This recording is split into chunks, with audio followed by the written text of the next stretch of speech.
کوئی نماز نہیں پڑھتے، اور یہ تو دنیاوی بات ہے. اور اللہ کا جو عذاب ہے حدیث پاک میں آتا ہے، بے نمازی جب رستہ چلتا ہے تو کیڑے مکوڑے اس پہ لعنت کرتے ہیں. اللہ اکبر. اور اللہ سے عرض کرتے ہیں، مولا ہمیں اتنی طاقت دے دے کہ ہم اس کو مار ڈالیں. یعنی بے نمازی کا وجود کیڑے مکوڑوں کو بھی گوارا نہیں ہے. بتاؤ، اللہ کی مرضی کے بغیر پتہ نہیں ہلتا. فاسقوں کو ختم کرنے کے لیے قدرت منکرین اسلام کا لشکر بھیجتی ہے، مشرکین اور ملحدین کا لشکر بھیجتی ہے. یہ تاریخ ہے. اگر آج آپ دین کی طرف نہیں آؤ گے تو اس سے بدترین حالات دیکھنے کو ملیں گے. بطور بددعا نہیں بلکہ حدیث کی روشنی میں تمہیں آگاہ کیا جا رہا ہے. جلسے میں آنے والوں، اگر دنیا اور آخرت کو بہتر بنانا ہے تو اللہ کی پناہ میں آؤ. حدیث پاک ہے، اللہ کے رسول علیہ السلام فرماتے ہیں، جو نماز چھوڑ دیتا ہے اللہ اپنی امان کی چادر اس کے سر سے ہٹا لیتا ہے. اللہ اپنی پناہ سے اس کو باہر کر دیتا ہے. لوگوں کو برادری کے باہر ہونے کا خوف ہے. اللہ جس کو اپنی پناہ سے باہر کر دے، اللہ جس کو اپنی امان سے باہر کر دے، اس کا حال کیا ہوگا؟ اس کو تو چوہے بھی کچل ڈالیں گے، اس کو تو مچھر بھی چاٹ ڈالیں گے، اس کو تو اللہ اکبر جانور اور پرندے اور چرندے بھی ختم کر دیں گے. کیونکہ اللہ جس سے پناہ ہٹا لے، یاد رکھنا اللہ کی پناہ بہت بڑی چیز ہے.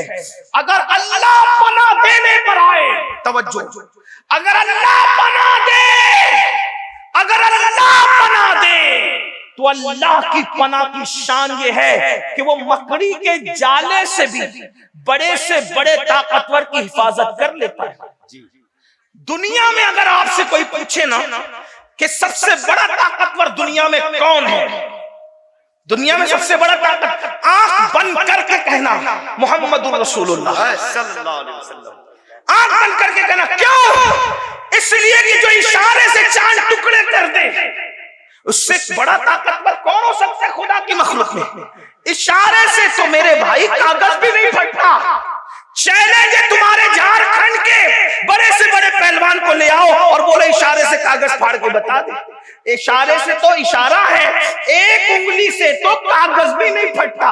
کاغذ پھاڑنے کے لیے بھی کم سے کم 2 انگلیاں چاہیے.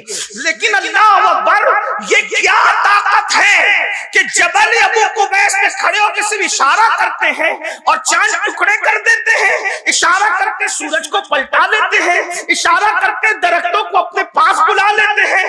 ایسی طاقتور ہستی جب غار میں ہوتی ہے تو خدا اس طاقتور ہستی کو کس سے بچاتا ہے؟ مکڑی کے جالے سے. اور دنیا میں مکڑی کے جالے سے کمزور کوئی چیز نہیں. دیکھو، حضور سے طاقتور کوئی مخلوق نہیں اور مکڑی کے جالے سے کمزور کوئی چیز نہیں. علماء کہتے ہیں تار عنکبوت اتنا، بلکہ قرآن نے کہا کتنا کمزور ہے. سورہ عنکبوت کے اندر سب سے کمزور ہے تار عنکبوت، مکڑی کا جالا. ایک دن کا دودھ پیتا بچہ بھی اگر انگلی ایسے کر دے تو مکڑی کا جالا ٹوٹ جائے، اتنے ہی کمزور ہے. لیکن میرے اللہ کی شان، اتنی طاقتور ہستی کو اتنے کمزور مکڑی کے جالے سے بچا کر بتاتا ہے. ہم بچانا چاہتے تو اس شان سے بچاتے. واہ دیکھو، اور 500 سال تک حکومت کرنے والے کو ایک مچھر سے، اتنے کمزور مچھر سے ناک میں گھسا کے ہلاک کر دیتا ہے. تو کیا بتا رہا ہے؟ اللہ کی طاقت سب سے بڑی ہے، تمہاری نہیں. اس کا پلان سب سے بڑا ہے، تمہارا نہیں. اس کا منصوبہ سب سے بڑا ہے، تمہارا نہیں. اگر بچنا ہے مصیبتوں سے، اللہ کی پناہ میں وہ بچانا چاہے گا تو مکڑی کے جالے سے بھی بچائے گا، اور اگر ہلاک کرنا چاہے گا تو پھر کسی ترم خاں کی ضرورت نہیں پڑے گی، ہلاکو چنگیز خاں کی ضرورت نہیں پڑے گی، اللہ فلاں کی ضرورت نہیں پڑے گی.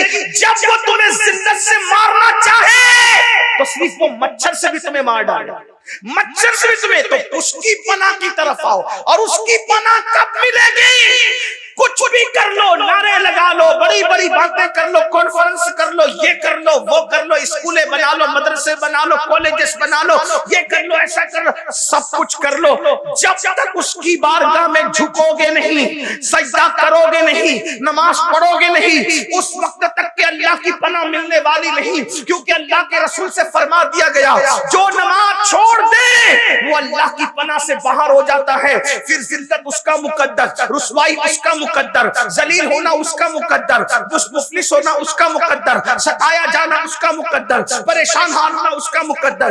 دنیا نے وہ دن بھی دیکھا جب مسلمانوں کو اللہ نے دولت دی، حکومت دی، تخت دیا، تاج دیا، مسلمان نماز چھوڑ کر باغی ہو گئے، نماز چھوڑ کر باغی ہو گئے، بغاوت کی طرف گئے. تو اللہ نے ہلاکو اور چنگیز خان کا بڑا لشکر مسلط کیا. تو کچھ ولی لوگ بیچ میں آ گئے، اللہ کے ولی لوگ کہ ہم مقابلہ کریں گے کس سے؟ ہلاکو چنگیز خان سے. جیسے وہ مقابلے میں آئے وہ ولی ہٹ گئے، نہیں کیا مقابلہ. لوگوں نے پوچھا اللہ والو روحانیت کیا ہوگی، کیوں مقابلہ نہیں کرتے؟ کہا رجال الغیب کی روحیں تو ان کے سر پر ہے، اور وہ روحیں کہہ رہی جس کو ہم سنتے ہوئے سن رہے ہیں، وہ روحیں کہتے ہیں ان کافروں سے اے کافروں ان فاسقوں کو ختم کر دو. اے کافروں، ہلاکو چنگیز خان کی فوج کے سر پہ کس کی روحیں ہیں؟ ولیوں کی روحیں. اور کیا کہہ رہی ہے؟ اے کافروں ان فاسقوں کو، بدکاروں کو ختم کر دو. مسلمان زانی ہوا، گانے سننے والا ہوا، شرابی ہوا، مسجدوں کو ویران کرنے والا ہوا، علماء کا گستاخ ہوا، اللہ کے دین کا باغی ہوا. اللہ نے اتنا بڑا لشکر بھیجا. اس لشکر نے کیا کیا پتہ ہے؟ مسلمانوں کی سر کی کھوپڑیوں پر مینار تعمیر کی. یعنی جب اللہ سے بغاوت کرو گے تو اللہ کے فیصلے کیا ہوں گے یہ وہی جانتا ہے. جب خدا کے ساتھ سرکشی کرو گے پھر اس کے فیصلے کیا ہوں گے. اور وہ بے نیاز ہے، کوئی مر رہا ہے، کوئی کٹ رہا ہے، کوئی تباہ ہو رہا ہے، اس کی ربوبیت کی شان پر کوئی فرق نہیں پڑتا. وہ غیور ہے، غیور. اس کے اپنے فیصلے، وہ اپنے محبوبوں کو یتیم کر دیتا ہے. اس کی شان غیرت ہے، اس کی شان غیرت ہے. شجر ممنوعہ کو ہاتھ میں لے لیا جاتا ہے تو معصوم کے کپڑے واپس لے لیے جاتے ہیں اور جنت سے باہر کر دیا جاتا ہے. اس کی شان غیرت کو دیکھیں. یہاں تو بہت آنکھ بند کر کے سوچنے ارے مولانا کچھ بھی کریں گے اللہ تو ہم سے پیار کرتا ہے، ہم جنت میں جائیں گے. کیوں؟ جسے خلیفہ بنایا تھا اس سے پیار نہیں تھا، فرشتوں کا مسجود بنایا تھا اس سے پیار نہیں تھا، جس کو دست قدرت سے پیدا کیا تھا اس سے پیار نہیں تھا. فرشتوں سے سجدہ بھی کروا کر پیار کا اظہار کیا جاتا ہے، اور لغزش پیغمبرانہ پر کپڑے واپس نہیں دیتے. اس بات پر کوئی غور کرنے والا ہے اس مجمع میں؟ معصوم سے خطا جس کے قریب سے ہو کر بھی نہیں گزر سکتی لغزش پیغمبرانہ کی بنیاد پر. لغزش پیغمبرانہ کیا چیز ہے؟ معصوم سے کپڑے واپس لے لیے جاتے ہیں، کہتے ہیں آپ جہاں زمین پہ جائیں. اور پھر غیرت کا حال یہ ہے کہ وہ معصوم جسے فرشتوں نے سجدہ کیا تھا، جس کے سر پر تاج خلافت رکھ کر اپنے دست قدرت سے جسے جنت میں بنایا تھا، 200 سال تک وہ معصوم پکارتا ہے، دعا کرتا ہے، اس پہ کوئی جواب بھی نہیں دیا جاتا. غور تو کریں. ہم پاپی اپنی راتوں کا جائزہ لیں، ہم مجرم اپنے دنوں کا جائزہ لیں. سوچو ہم سے بڑا جھوٹا کون ہوگا دنیا میں؟ ہم تو جھوٹ بولنے کو گناہ بھی تصور نہیں کرتے، عورتوں پہ پاپ کی نظریں ڈالنے کو گناہ بھی تصور نہیں کرتے، ہاں حرام لقمہ کھانے کو گناہ بھی تصور نہیں کرتے. کتنے جرائم کر کے جنت کے دولہا بن کے بیٹھے کہ مولانا اتنا مایوس مت کرو ہمیں، ارے ہم جنت میں نہیں جائیں گے تو کون جنت میں جائیں گے. میں کہتا ہوں معصوم کو لغزش پیغمبرانہ پر کپڑے واپس لے کے اگر جنت سے باہر نکالا جا رہا ہے، کوئی نفرت نہیں ہے، کوئی عداوت نہیں ہے، ہماری عبرت کے لیے یہ صرف ہماری کہ ہم سجدہ بھی کرواتے ہیں. اور اگر غیرت پر آ جائیں، غیرت کا اظہار کریں تو پھر جنت کے باہر کر کے 200 سال تک کے دعا کا جواب بھی نہیں دیتے، آنسو بہائے جاتے ہیں دعا کا جواب. سوچو مسلمانوں ہم کیا ہیں؟ اپنی راتیں دیکھو، اپنے دن دیکھو. یاد رکھنا یہاں کتنے بھی عیش آرام کر لو، جب مر کے آنکھیں بند ہوگی تو اس خواب سے، اس غفلت سے آنکھیں کھلے گی کہ میں تو دھوکے میں تھا، میں تو اپنے آپ کو دھوکہ دے رہا تھا، میں تو اپنے آپ کو فریب دے رہا تھا. میرے بھائیوں رحم کر لو، یہ سنی اجتماع جن منتظمین نے منعقد منعقد کیا ہے، اللہ ان کی عمریں دراز کرے. آپ آئے اللہ تمہاری عمریں دراز کرے، ان علماء مشائخ کی عمریں اللہ دراز کرے. یہ کسی ٹوٹے ہوئے دل کی آواز ہے، اور یہ وہ آواز ہے جو مسلسل 14.5 صدیوں سے لگ رہی ہے. اللہ کے بندو، دنیا کے مکر سے باہر نکلو، دنیا کے دھوکے سے باہر نکلو، دنیا کے فریب سے باہر نکلو. جب تک روح کا رشتہ جسم کے ساتھ جڑا ہوا ہے، جو جی میں آ رہا ہے کھا رہے ہو، جو جی میں آ رہا ہے پہن رہے ہو، جو جی میں آ رہا ہے کر رہے ہو، لیکن روح کا رشتہ جلد ٹوٹ جائے گا، آنکھیں بند ہو جائے گی. تب صرف رو گے، پچھتاؤ گے، آہیں بھرو گے، لیکن اس وقت پچھتانا کام نہیں آئے گا. اس لیے اللہ کا عذاب ہم میں سے کوئی برداشت نہیں کر سکتا. کسی میں طاقت نہیں ہے، کسی میں قوت نہیں. یہ دو چیزوں پہ نظر تو کرو. اللہ کے رسول علیہ السلام فرماتے ہیں قیامت کے دن اس کے ساتھ میرا کوئی وعدہ نہیں. اور اللہ کا پاک فرما رہا ہے میں اپنی رحمت اور امان کی چادر اس سے ہٹا لیتا ہوں. 50 منٹ کا ٹائم دینا ہے، صرف آج عہد کر لو. پھر اس کے بعد اللہ کے رسول علیہ السلام فرماتے ہیں اسی پہ بات اگر بڑھے گی تو بہت بڑھے گی. حدیث دوسری اسی پر آقا فرماتے ہیں پھر ہم نے جہنم کا مشاہدہ کیا. اللہ کے رسول فرماتے ہیں میں نے دیکھا کہ کچھ لوگ ہیں جو جہنم کے درختوں کے اندر، آگ کے درختوں میں الٹے لٹکے ہوئے. اللہ سن لیں اس کو. پتہ نہیں یہ بات میں کبھی آپ کو سنا سکوں گا یا نہیں. یہ عنوان رجب کی بنیاد پر، معراج مقدس کی بنیاد پر ذہن میں آ گیا، لیکن غور کر لیں، بہنیں بھی غور کر لیں کہ جہنم کی آگ کے درختوں میں کچھ لوگ الٹے لٹکے ہوئے ہیں. الٹے بھائیو، اگر ایسی کمرے میں بھی کسی کو الٹا لٹکایا جائے تو یہ کوئی چھوٹی موٹی بات نہیں. جہنم میں آگ کے درختوں کی شاخوں پر ہائے کہنے والا کون؟ صادق الوعد الامین مصطفیٰ کریم رؤوف الرحیم صلی اللہ علیہ وآلہ وسلم فرما رہے کیا جہنم کے آگ کے درختوں پہ الٹے لٹکے ہوئے لوگوں کو جب ہم نے دیکھا، پوچھا جبریل یہ کون لوگ ہیں؟ جبریل امین نے عرض کی یا رسول اللہ یہ ماں باپ کے نافرمان لوگ ہیں، یہ ماں باپ کے گستاخ لوگ ہیں، ماں باپ کے غدار ہیں. ہائے ہائے کہاں لٹکے؟ جہنم کے اندر، جہنم کی آگ کے درخت کی آگ کی شاخوں پر. کیا حال ہے ان کا؟ آج کل دیکھو کتنے لوگ ماں باپ کی فرما برداری کرتے ہیں. نوجوان لڑکے تو ماں باپ کو کیا کہتے ہیں؟ بڈھا، بڈھی، ڈوکرا، ڈوکری، کیا کیا. ماں باپ کو ماں باپ بھی نہیں کہتے. اور اگر ماں باپ بیچارے بھولی بالی صورت کے ہوں تو اپنے دوستوں کو ان کا تعارف بھی نہیں کراتے. میں نے میرے ایک دوست کو سنا، جب اسکول پڑھنے کا دور تھا، طالب علم تو ابھی بھی ہوں، اسکول پڑھتے تھے، تو اتفاق ایسا ہوا کہ چند دوست اس کے برتھ ڈے کے موقع پر اس کے گھر گئے. ایک بڈھا بیٹھا ہوا تھا، بڑے میاں، ایک دم میلے کچیلے سے کپڑے پہن کر. دوست بھی اچھے کپڑے میں تھے، وہ جناب بھی اچھے کپڑے میں تھے. پوچھا ہم لوگوں نے کہ یہ کون ہے؟ تو وہ یہ ہمارے گھر میں کام کرنے والا ہے. جیسی کا کام کرنے والا ہے، بڑے میاں کا چہرہ اچانک بدلا، آنکھ میں آنسو آئے، وہ گھر کے اندر داخل ہو گئے. ایک کام کرنے والا اتنا بے تکلف تو گھر میں داخل نہیں ہوتا. جب بعد میں پتہ کیا گیا تو معلوم پڑا کہ وہ اس کا باپ تھا، لیکن میلے کچیلے کپڑوں کی بنیاد پر اور بھولی بھالی صورت کی بنیاد پر وہ اپنے دوستوں کو بتانا نہیں چاہتا تھا کہ یہ میرا باپ ہے. اتنے بدبختی پہ لوگ اتر آتے ہیں. اللہ اکبر. سنو، اب میں نے نماز کی فضیلت بیان کی، یہ بھی بزرگوں نے فرمایا جس سے ماں باپ ناراض ہو جاتا ہے اللہ اس کی نمازیں بھی اس کے منہ پہ مار دیتا ہے. یعنی نمازیں بھی ان کی قبول نہیں ہوتی جس سے ماں باپ ناراض ہو، جو ماں باپ کا دل دکھائے. اس کا مطلب یہ ہے کہ مسجد جانے سے پہلے ماں باپ کا چہرہ دیکھو. ماں باپ ناراض ہے کہ خوش؟ بلکہ ایک معیار دیا، ایک تھرمامیٹر دیا، ایک چیک کرنے کا طریقہ دیا.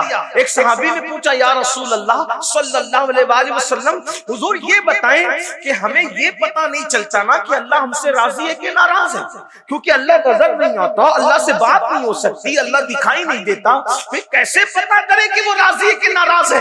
میرے آقا نے فرمایا گھر جا اور دیکھ تیرے ماں باپ تجھ سے راضی ہے کہ ناراض ہے. اگر ماں باپ راضی ہے تو اللہ بھی راضی ہے، اور ماں باپ ناراض ہے تو اللہ بھی ناراض ہے. دیکھ لو، معیار دیا. اور آج کل کے نوجوان بچے خاص طور پہ پسند کی شادی کے معاملے کو لے کر، اور بیٹیاں خاص طور پہ ماں باپ کا بہت دل دکھا رہے، ماں باپ کو بہت تکلیف پہنچ۔ میں سمجھتا ہوں کہ 60% لڑکے اور لڑکیوں کا مسئلہ ہے کہ وہ پسند کی شادی کے معاملے میں ماں باپ کا دل دکھاتے، ناراض کرتے۔ میں نے ایک ویڈیو دیکھی، کلپ، ایک بیٹی پولیس اسٹیشن میں بیٹھی ہے، باپ اس کے ہاتھ جوڑ کے کہہ رہا ہے میری بیٹی میں گھر چل، اپنے گھر چل کے بات کریں گے تو اس کو بھوت سوار ہے، کسی منکر اسلام کے ساتھ، کسی مشرک کے ساتھ شادی، وہ آنے کو تیار۔ بہت ساری بیٹیاں تو پولیس اسٹیشن میں یہ کہہ دیتی ہے کہ ہم ان کو پہچانتے نہیں کہ ہمارے ماں باپ۔ میں حفظ ما تقدم کے تحت، یعنی جیسے بیماری سے پہلے ویکسین لگتی ہے، اسی ویکسین کے تحت یہ بات اپنے جوانوں کو اور اپنی بیٹیوں کو بتانا چاہتا ہوں۔ میری قوم کی بیٹیوں، ماں باپ کا دل دکھا کر جب سجدے میں بہار نہیں آ سکتی تو ماں باپ کا دل دکھا کر شادی میں کیسے بہار آ سکتی؟ ماں باپ کا دل دکھا کے جب حج نہیں ہو سکتا قبول اللہ کی بارگاہ میں تو شادی میں خوشیاں کیسے ملتی ہے؟ زندگی میں جب بھی تم اپنے ماں باپ کا دل دکھاؤ گے تو دنیا میں اللہ تم سے خوشی چھین لے گا، کبھی تمہیں خوشی نہیں دے گا۔ ماں باپ کا دل دکھانے والے در در کے بھکاری بنتے ہیں، ان کا بڑھاپا بڑا دردناک آتا ہے۔ ماں باپ کا دل دکھانے والا کبھی کسی سے راحت نہیں پاتا، کبھی کسی سے سکون نہیں پاتا۔ یاد رکھنا، سب لٹانا پڑے لٹا دو، مگر کبھی ماں باپ کا دل مت دکھانا، اس لیے کہ جو ماں باپ کا دل دکھاتا ہے اللہ اس کو دنیا ہی میں ذلیل کر کے ذلت کی موت عطا کرتا ہے۔ اور یہ بھی سن لو، جو ماں باپ کا دل دکھاتا ہے مرتے وقت اس کی زبان پہ کبھی کلمہ طیبہ جاری نہیں ہوتا۔ ہم تو دیکھ رہے ہیں نا اس دنیا میں، روزانہ الگ شہر جاتے ہیں، ہزاروں لوگوں سے ملاقات ہوتی ہے، مگر اللہ اکبر بڑی معذرت کے ساتھ دنیا دار تو دنیا دار، کچھ لوگ دین دار کہلا کر بھی آج ماں باپ کی وہ عزت نہیں کر پا رہے ہیں جیسی عزت کرنے کا ان کا حق تھا۔ کچھ لوگ کیا سمجھتے ہیں، روٹی کپڑا مکان ماں باپ کو دے دو، بہت بڑا تیر مار لیا۔ یاد رکھنا، صرف روٹی کپڑا مکان دینے پر ماں باپ کا حق ادا نہیں ہوتا۔ اللہ اکبر، یاد رکھنا، ماں باپ کو جب تک اپنا آقا نہ مانو دل سے اور خود کو ان کا غلام نہ مانو، اس وقت تک بات نہیں بنتی۔ امام اہل سنت سیدی اعلی حضرت، جن کے مسلک کا ہم نعرہ لگاتے ہیں، جن کا نام ہمارے مسلک کی پہچان ہے، حقانیت کی پہچان ہے، وہ امام اہل سنت اعلی حضرت رحمت اللہ علیہ لکھتے ہیں کہ جب اپنے ماں باپ سے بات کرنے کا وقت آیا، ابھی صرف بات کی بات ہو رہی، بات کرنے کا وقت آئے تو ڈائریکٹ مت بات شروع کیا کرو، فرماتے پہلے ان سے اجازت لیا کرو کہ ہم تم سے بات کر سکتے ہیں۔ کتنی مقدس ہستیاں یہ، بڑی معذرت کے ساتھ بھائیو، سب کے آگے ہاتھ باندھ کے کھڑے رہنے والوں، کبھی ماں باپ کے آگے بھی ہاتھ باندھ کے کھڑے رہتے ہو؟ وہاں تو سینہ تان کے کھڑے رہتے ہو، وہاں تو آنکھیں بڑی بڑی کرتے ہو، ان کو ڈانٹتے ہو، جو 6,000 اور 10,000 کی نوکری دے اس کی غلامی کرتے ہو، اور جس ماں نے زندگی اور موت سے کھیل کر تمہیں پیدا کیا، جنم دیا، اس ماں کو کنیز سمجھتے ہو، اس ماں کو غلام سمجھتے ہو، اس باپ کو غلام سمجھتے ہو۔ تیار ہو جاؤ ماں باپ کے غداروں، ذلیل ہونے کے لیے تیار ہو جاؤ، کلمے سے موت کے وقت محروم ہونے کے لیے تیار ہو جاؤ، جہنم کے درختوں پر الٹے لٹکنے کے لیے تیار ہو جاؤ۔ کتنی بڑی داڑھی کر لو، کتنے ہی کلمے پڑھ لو، کتنی نمازیں پڑھ لو، کتنی روزے رکھ لو، میرے نبی نے جو کہہ دیا سو کہہ دیا، تمہارے منہ سے جو نکلی وہ بات ہو رہی۔ اللہ کے رسول فرماتے ہیں ماں باپ کا دل دکھانے والا مرتے وقت اس کی زبان پہ کلمہ نہیں آئے گا، وہ ذلیل ہو کے مرے گا، وہ رسوا ہو کے مرے گا۔ ایک بات اور یاد آ گئی، یہ بھی حدیث پاک میں آیا، مفہوم ہے، جو ماں باپ کا دل دکھائے گا قیامت کے دن وہ سور کی شکل لے کر اٹھے گا، خنزیر کی شکل لے کر اٹھے گا۔ اللہ اکبر۔ بلکہ فقیہ ابو اللہ سمرقندی اپنی کتاب میں لکھتے ہیں، آقا فرماتے ہیں مجھے اتنی تکلیف کسی کے معاملے میں نہیں ہوتی جتنی تکلیف ماں باپ کا دل دکھانے کے معاملے میں ہوتی۔ آقا فرماتے ہیں میں اللہ کی بارگاہ میں عرضی کروں گا، توجہ کرو، یہ فقیر لکھ رہے ہیں سمرقندی، اور یہ فقہ حنفی کے بہت بڑے امام ہیں، کتاب کا نام بھی سن لے تاکہ لوگوں کو یہ نہ لگے کہ میں کوئی مبالغہ کر رہا ہوں۔ قرۃ العیون نام کی کتاب ہے، اب تو اردو میں بھی شائع ہوئی ہے، اس کو دیکھنا، انٹرنیٹ پہ دیکھنا، توجہ کرنا، توجہ کیجیے۔ آقا فرماتے ہیں میں اللہ کی بارگاہ میں ماں باپ کے گستاخ نافرمان اور غداروں کے لیے سفارش کروں گا، سجدہ کروں گا عرش کے نیچے۔ اللہ فرمائے گا محبوب آپ ان کے لیے تکلیف مت کیجیے۔ توجہ کریں، اللہ کے رسول کو اللہ کہے گا محبوب آپ ان کے لیے سفارش نہ کریں، آپ تکلیف نہ فرمائیں۔ آقا فرماتے ہیں پھر میں سجدے سے سر اٹھاؤں گا اور میں جنت میں رہوں گا تو میں وہ ماں باپ کے غدار اور نافرمان بھلا دیے جائیں گے، مجھ سے بھلا دیے جائیں گے، کیونکہ اللہ پاک فرماتا ہے کہ ہم آپ کو نہیں بلائیں گے مگر جو چاہیں گے بلا دیں گے، جس میں حکمت ہوگی بلا دیا۔ حضور فرماتے ہیں کہ میرے ذہن سے وہ بھلا دیے جائیں گے، پھر بہت عرصے کے بعد مجھے وہ یاد آئیں گے، پھر میں سجدہ کر کے اللہ سے کہوں گا مولا وہ ماں باپ کے جو نافرمان تھی، نافرمانی کرتے تو انہیں بخش دے۔ اللہ فرمائے گا محبوب تم اس معاملے میں زحمت مت کرو، تکلیف نہ کرو، میں مفہوم پیش کر۔ دوسری بار بھی حبیب کو روکا جائے گا، محبوب توجہ کریں، غور فرمائیں، مسلمانوں کس راستے جا رہے ہو؟ میرے جوانوں، ممبئی میں کام کرنے جاتے ہو، کلکتہ میں کام کرنے جاتے ہو، دلی میں کام کرنے جاتے ہو، سعودی اور دبئی اور یمن کہاں کام کرنے جاتے ہو، ادھر تمہارے ماں باپ انتظار کرتے ہیں کہ میرے بیٹے کا خیریت کا فون تو آئے۔ لوگ خیریت کا فون بھی نہیں کرتے اپنے ماں باپ۔ جن لڑکیوں سے ناجائز تعلقات قائم کر رکھے 3 گھنٹہ ان کو مناتے رہتے ہیں اور ماں باپ کو کوئی جھوٹے منہ بھی پوچھنے کو تیار نہیں۔ اور اللہ کے رسول کیا فرماتے ہیں میں دوسری بار سجدہ کروں گا، میرا اللہ فرمائے گا حبیب آپ زحمت نہ فرمائیں، روک دیا جائے گا۔ حالانکہ اس میں عربی الفاظ حضور علیہ السلام نے کچھ اور فرمائے، میں بہت ادب کے بعد دائرے میں اس کا صرف مفہوم پیش کر رہا ہوں۔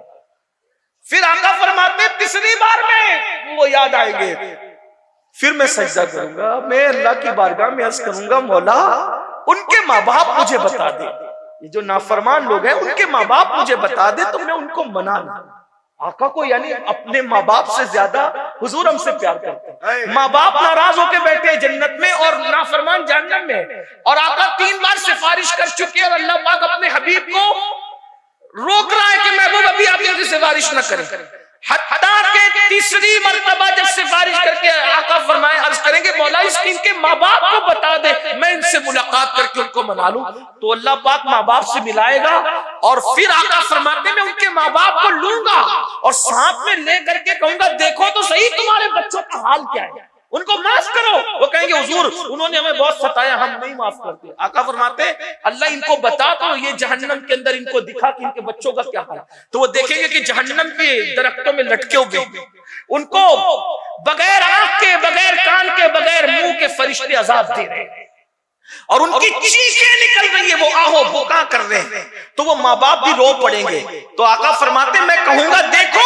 تمہاری اولاد کا کیا حال ہے، تو تب وہ ماں باپ کہیں گے یا رسول اللہ ہم کیا کریں، تو آقا فرماتے ہیں آقا کہ میں کہوں گا ان کو معاف کر دو۔ ادھر ماں باپ معاف کریں گے، ادھر میں عرض کروں گا مولا ماں باپ نے معاف کر دیا، اب تو بھی